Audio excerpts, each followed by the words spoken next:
is manned by the luckiest crew of the luckiest squadron of the Air Force. Their waist gunner is Trigger Joe. With him at his post, they can fly anywhere with complete confidence. For a gun sight, he uses a crystal ball. He fires by instinct.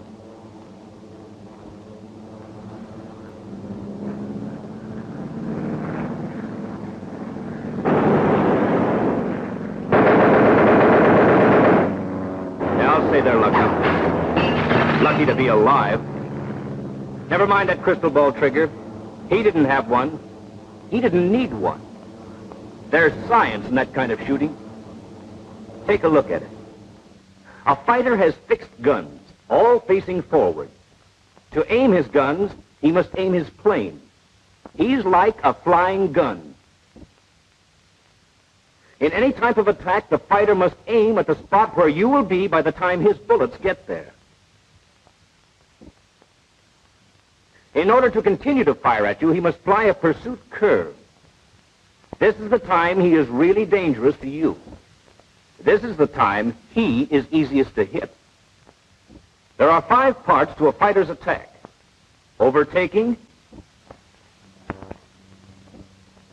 turn in, roll through, guns bearing,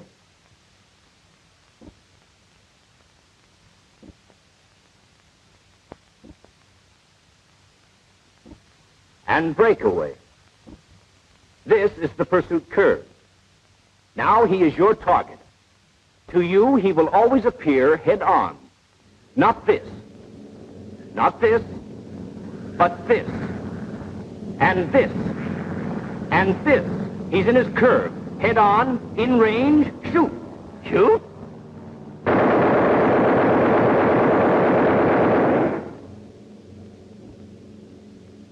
You know why you missed? You didn't allow for the forward motion of the bomber being imparted to the bullet. Oh, yeah. What was that? Remember when you were a paper boy? If you tossed the paper directly towards the porch, it went sailing by and lit next door? The same thing happens when you shoot from a moving plane. If you fire point blank at 90 degrees, the bullet continues to move in the direction you're going and will go off here. Before you fire, the bullet is moving with you on your line of flight. When you fire, the explosion sends it in a new direction.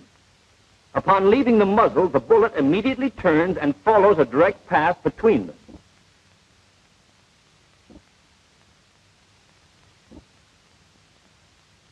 The paper boy never understood why, but he soon learned he had to aim at this side of the house for his paper to land on the porch.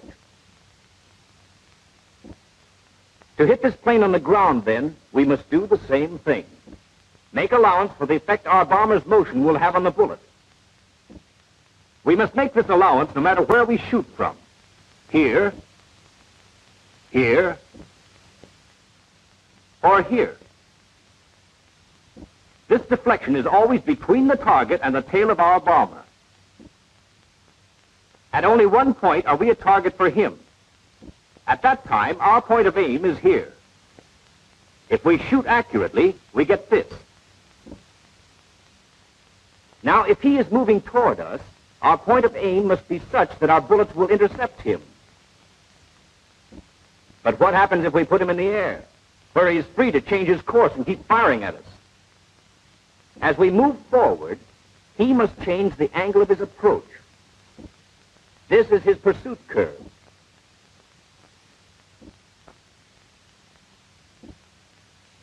We apply the same principle of deflection we had for the moving plane on the runway. As long as he stays in his curve, we know where he will be and can intercept him.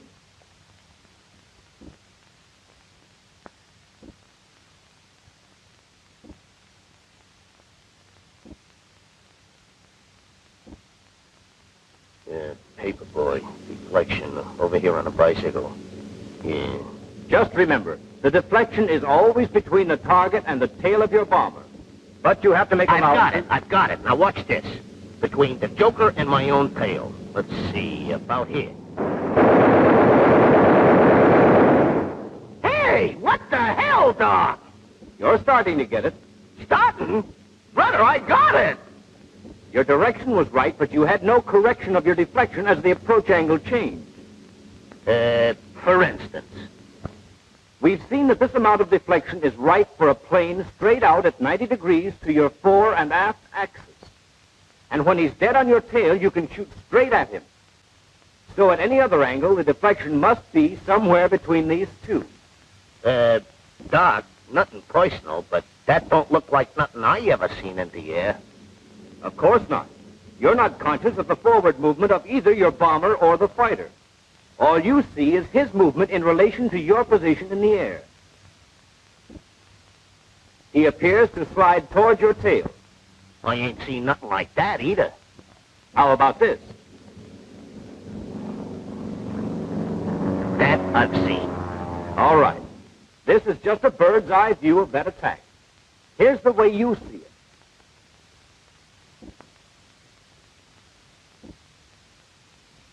Oh, yeah. Here's the amount of deflection for 90 degrees. Here's the 90-degree position as you see it. Now here's how you aim. Using the 35 mil radius of your gun sight as a measuring stick, the proper deflection is 3 rads, or 3 times the radius of the gun sight. 1, 2, 3. There. That's where you aim for 90 degrees. How do you figure that? Oh, you want it established mathematically. Very well. 1,000 times the quantity 1 over V sub 0 minus V sub T sine 90 degrees over 2 V sub 0 squared times V sub G sine 90 degrees minus 1,000 times V sub T sine alpha over V sub 0 times the quantity 1 plus A rho D sub rho V sub 0 equals 100 mils. Equals 3 rads. So it's 3 rads at 90 degrees. What next? 90 degrees was straight out from your beam. Halfway back from there to your tail at 45 degrees, the deflection is 2 rads. 1, 2. Any questions? No. Half the remaining distance at 22.5 degrees, it is 1 rad. And half again at 11.25 degrees, it is only 1/2 rad. Out here, it's 3. Halfway back, it's 2. Half again is 1. And half again, 1/2. If you're flying a straight course and traveling at a true airspeed of 225, that's all you have to remember. Approach angle, amount of deflection for that angle. Now, when you're in the air, 90 degrees can be up, down, side, all the way around. It becomes a wheel. No matter where he is on that wheel, always allow a 3 rad deflection toward the tail of your plane. If he is coming in at 45 degrees above, below, front, or back, the wheel becomes a cone with your fore and aft axis running through the middle. Doc, that don't look like nothing I ever seen in the air. I know. In the air, all you see is straight out for 90 degrees. Then halfway back, about here for you, the 2 rad position. It's easy to find. Just remember, it's a complete circle all around your plane. Halfway again, at the 1 rad position, the cone becomes smaller and continues to diminish with the angle of the approach. Frontal attacks are exactly the same, even though they may not at first appear to be sliding towards your tail. But if you aim here, see what your forward motion does to your bullet. Change your aim in a direct line toward your tail, and there's one less fighter to worry about. If it's a direct head-on attack, your forward motion does not affect the direction of the bullet. So you fire point blank as you do from the tail. When the angle is 11.25 degrees, give it the same 1/2 rad deflection toward your tail. At 22.5 degrees, 1 rad. At 45 degrees, 2 rads. And at 90 degrees, 3 rads. Okay, I got it. Give me a plane. Give me a plane. Here's a high side attack. 90 degrees, straight out. This is the position of your bomber. Where would you aim? 90 degrees, 3 rads towards my tail. 1, 2, 3. There you are. Well, 3 rads is right. But you'd have to have a weird-looking tail for that direction to be in line. Take a line from the target to the tail that was built on the plane and put your sight on it. There. Hey, wait a minute. No fighter is going to sit still like that for you. It is constantly sliding toward your tail. So you have to keep changing your amount of deflection to have the right aim at the key positions. From the nose to the beam, it is increasing. And from the beam to the tail, it decreases.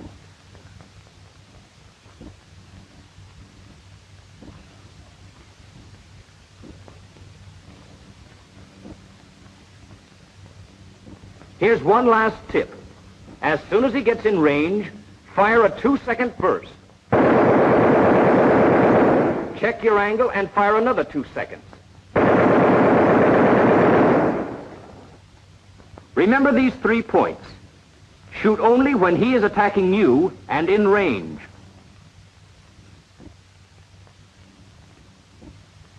Aim between the target and the tail of your bomber.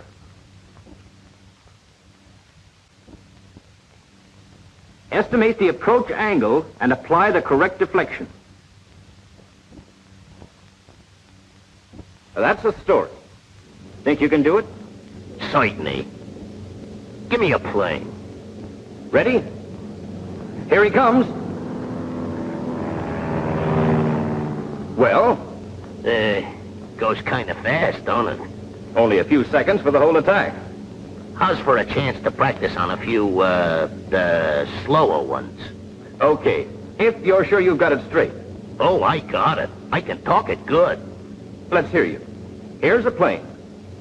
Well, first I figure is he an enemy plane? In this case, he is.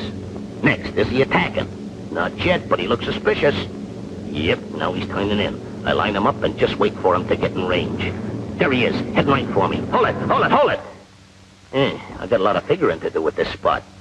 Now, I'm going this way. He's coming this way. It's about 90 degrees. It's 3 of these rad things. On a line to my tail, and he's in range. I guess I can shoot. Okay, let him come. Hold it! That's 2 seconds. Yeah, now he's back here. Looks like about a rad and a half. Maybe a little more. There. Start him again. How'd I do? Didn't miss a thing. How about taking one full speed? Okay, why not? First I gotta identify him. He's enemy, all right. Looks like the same guy. Yeah, maybe I'll get him this time. Now he's coming in. Gotta line him up, check the range, estimate approach angle, towards my tail, 90 degrees again, 3 rads over here, down here, start shooting. Not too much, 2 seconds, reach it about a rad and a half, so shoot again, keep the rhythm. Look, Trigger, look at the plane. It works. Well, I'll be a sad sack of...